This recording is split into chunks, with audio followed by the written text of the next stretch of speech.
Ronaldo is back, Portugal is back. অবশেষে উজবেকিস্তানকে 5-0 গোলে হারিয়ে বিশ্বকাপের যাত্রা শুরু করলো পর্তুগাল। জয়যাত্রা যেটা এক্সপেক্টেড ছিল সেটা আজকে পর্তুগালের খেলায় আমরা দেখতে পেলাম। এবং সবচেয়ে বড় কথা যে পিয়ার প্রেশারের মধ্যে যাচ্ছিল ক্রিস্টিয়ানো রোনাল্ডো, সেটা কিন্তু তিনি অনেকটাই নামিয়ে দিলেন নিজের মাথা থেকে। যে প্রেশারটা ক্লিয়ার হয়ে গেল, যে 2টা গোল দিল ভাই। যে কম্পিটিশন চলতেছে মেসি, এমবাপ্পে, হ্যালান্ডে, আগের ম্যাচে 2টা গোল দিয়েছে, তাই এই ম্যাচে এক্সপেক্টেড ছিল যে রোনাল্ডোর কাছ থেকে ভাই আমরা কিছু একটা ভালো কিছু দেখতে পারবো, এবং সেটাই করে দেখালো ভাই। যে রোনাল্ডো ভাই, I am Ronaldo, I am the greatest footballer of the world, সেটা যেটা রোনাল্ডো মনে করে, ঠিক আছে। 41 বছর হলে কি ভাই, ফুরে যায়নি আমি। রোনাল্ডোকে আপনি কখনো মাঠের বাইরে রাখতে পারবেন না। ক্রিটিক্সরা অনেক কথাই বলছিল, থিওরি হেনরির মতো ফুটবলাররা বলছিল রোনাল্ডো ফুরিয়ে গেছে, রোনাল্ডো শেষ, রোনাল্ডোর দ্বারা হবে না ভাই। মেসি যে সাপোর্টটা পায় টিমমেটদের কাছ থেকে, সেটা রোনাল্ডো পায় না পর্তুগালের টিমমেটদের কাছ থেকে।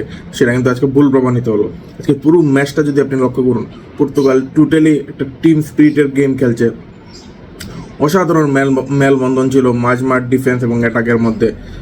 পর্তুগালের প্লেয়াররা বিশেষত আপনার Nuno Mendes, João Neves, Vitinha, Bruno Fernandes, তারা তো ক্লাব ফুটবলে একটা নিজেদের একটা ভালো পজিশন করে নিয়েছে। এবং তারাও তাদের মধ্যে বিশেষত নুনো মেন্ডেস, ভিতিনা এবং জুয়াও নেভেস সদ্য পিএসজি চ্যাম্পিয়ন করেছে উয়েফা চ্যাম্পিয়ন্স লিগে।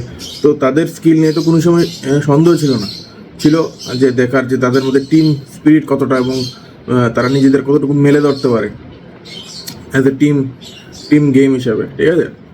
তো পর্তুগালের ম্যানেজার রবার্টো মার্টিনেস আজকে কিন্তু কয়েকটা টেকনিক্যালি চেঞ্জ করেছেন, যার জন্য তাদের যে সিঙ্ক্রোনাইজেশনটা, যে ডিফেন্স, অ্যাটাক অ্যান্ড মিডফিল্ড বরাবর, সেটা কিন্তু বেশ ভালো লেগেছে। এবং রোনাল্ডোর সুবিধা হয়েছে লেফট ব্যাক বরাবর নুনো মেন্ডেস এবং বারবার উঠে আসছিলেন, ঠিক আছে। অ্যাটাকিং আক্রমণাত্মক খেলাটা খেলছিল পর্তুগাল।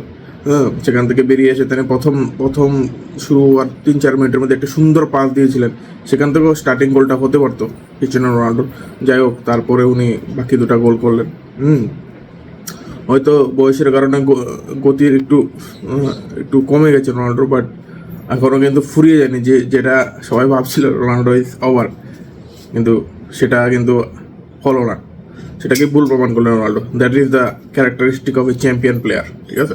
বাট টেকনিক্যাল চেঞ্জের দিকে যদি মনে করি, আজকে যে পর্তুগালের টিমটায় বার্নার্ডো সিলভাকে প্রথম স্টার্টিং একাদশে রাখা হয়নি, সেখানে সেই পজিশনটা রাইট উইং থেকে শুরু করেন নেতো, এবং লেফট উইংয়ে জুয়াও ক্যান্সেলো। আমি বরাবরই বলছিলাম জুয়াও ক্যান্সেলোকে চান্স দেওয়া উচিত, কারণ প্রথম থেকে কারণ তাহলে ওর পর্তুগালের যে খেলার স্পিডটা অনেকটা বেড়ে যায়, ঠিক আছে। আর যদি সেন্টার ব্যাকে দেখুন, তাহলে রুবেন দিয়াসকে চান্স দিয়েছে, ঠিক আছে। রুবেন দিয়াসের মতো প্লেয়ার যথেষ্ট স্কিলফুল প্লেয়ার। সেন্টার ব্যাকের সাপোর্টটাই রুবেন দিয়াস, এবং রাইট ব্যাকে ছিল ক্যান্সেলো, সে বরাবরই ভালো খেলে। এবং লেফট ব্যাক তো অসাধারণ ছিল নুনো মেন্ডেস ভাই, তার যে গতি, স্পিড, সেটা আমরা অলরেডি পিএসজির দেখেছি খেলাগুলোতে, এবং সেটাই আজকে প্রতিফলন হলো পর্তুগাল ভার্সেস উজবেকিস্তান ম্যাচটায়। এবং মাঝ মাঠে জুয়াও নেভেস, ভিতিনা, এবং অ্যাটাকিং মিডফিল্ডে ব্রুনো ফার্নান্ডেস স্পেশালি, সে তাদের যে খেলাটা ক্লাব ফুটবলে খেলে, সেটা কিন্তু আজকে পুরোপুরি খেলছে ভাই। দারুণ লাগছে ম্যাচ ওভারঅল পর্তুগালের টিম হিসেবে। এবং রোনাল্ডো বারবার সাপোর্ট পাচ্ছিল, রোনাল্ডো দরকারে পিছনে নেমে আসলো, ডিফেন্সও করছে কিছু, ঠিক আছে। তো that's a great sign for Portugal. এবং এভাবে যদি চলে, নেক্সট ম্যাচটা কলম্বিয়ার ম্যাচটা উতরে গেলেই রাউন্ড অফ 32-তে চলে যাবে, ঠিক আছে।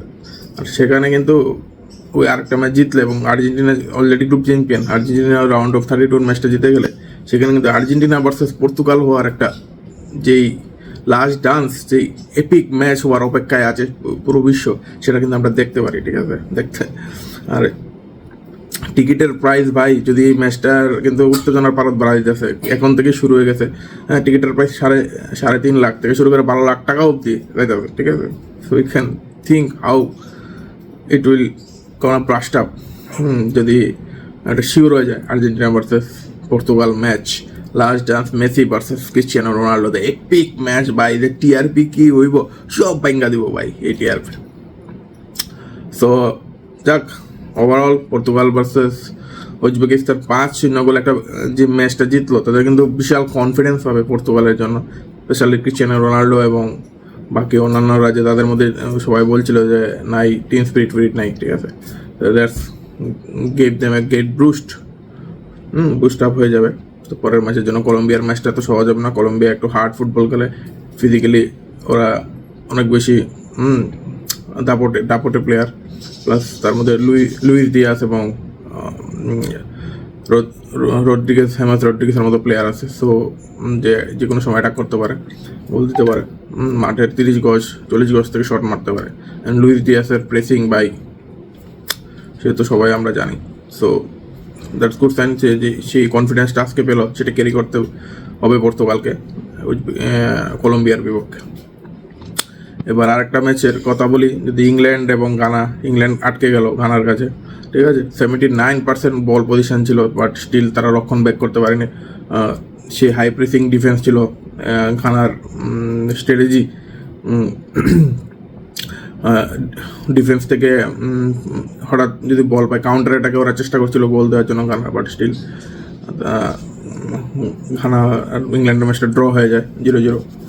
তো ইংল্যান্ডের যে আক্রমণ বাগে ভাই বৈচিত্র্য না হলে, স্পেশালি হ্যারি কেন, জুড বেলিংকের উপরও বেশি হয়তো নির্ভরশীল, এখানে কিন্তু কষ্ট আছে। হ্যাঁ, আর্জেন্টিনা অস্ট্রিয়ার ম্যাচটায় কিন্তু আর্জেন্টিনা প্রায় আটকে যাচ্ছিল, যে বারবার চেষ্টা করলো, গোল দেওয়ার চেষ্টা করলো, এটাকে যাওয়ার পরও বড় কিন্তু গোল করতে পারছিল না। অস্ট্রিয়ার সেই ট্রাফিক বাড়াই দিয়েছিল ডিফেন্সের মধ্যে, ঠিক আছে, 4-5 এক ফরমেশন হয়ে গেছিলো। হ্যাঁ, সেখানে কিন্তু মেসি তার নিজের একক দক্ষতায় কিন্তু ম্যাচটা বাইর করে নিয়ে আইছে। মেসি তো ভাই গোড, ভাই 10 ডাইমেনশনাল প্লেয়ার। সে যখনই দেখে আর্জেন্টিনা ম্যাচটা ফাঁসা দিতে পারে, সে নিজের দক্ষতায় বেরিয়ে নেয়। সেরকম কিন্তু নেই ইংল্যান্ডের টিমটায় কেউ, সেই 10 ডাইমেনশনাল প্লেয়ার কেউ নেই।